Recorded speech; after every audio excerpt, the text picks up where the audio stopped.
გინდა გაიგო სინამდვილეში რამდენი ნამდვილი მეგობარი ყავს? დაგეხმარები ამის გარკვევაში. ხშირად ვერ ვამჩნევთ ხოლმე ვინ არის ჩვენთან წრფელი გულით, ვის უხარია მართლა ჩვენი ბედნიერება და ვის არა. გულწრფელ ადამიანებს ესეთი შეცდომა ხშირად მოგვდის, ამიტომ ერთი ძალიან მარტივი მეთოდია ამ ყველაფერში გასარკვევად.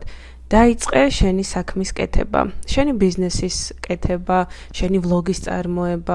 უბრალოდ გააკეთე ყველაფერი იმისათვის, რომ შენი ცხოვრება გახდეს უფრო პროდუქტიული, საინტერესო და ფერადი და უყურე ამ დროს ვინ აგიბამს მხარს. ვინ გააზიარებს შენს ვიდეოებს, ვინ დაგიწერს კომენტარებს, ვინ დაგიდგება მხარში, ვინ დაგეხმარება, ვინ შემოგთავაზებს ახალ იდეებს, ვინ მოგცემს ინსპირაციას, მოტივაციას, ვისგან იგრძნობ ყველაზე მეტ მხარდაჭერას. ეხლა რასაც გეტყვი ძალიან გაგიკვირდება. შეიძლება შენი მეგობრებიდან ეს მხოლოდ ერთმა ადამიანმა გააკეთოს, ან არც ერთმა. ზოგჯერ ისინი, ვინც ყველაზე მეტად გვიდგანან მხარში, არიან სრულიად უცხო ადამიანები. მაინტერესებს მსგავსი რამ თუ შეგინიშნავთ, ან ცხოვრებაში თუ გამოგიცდიეთ.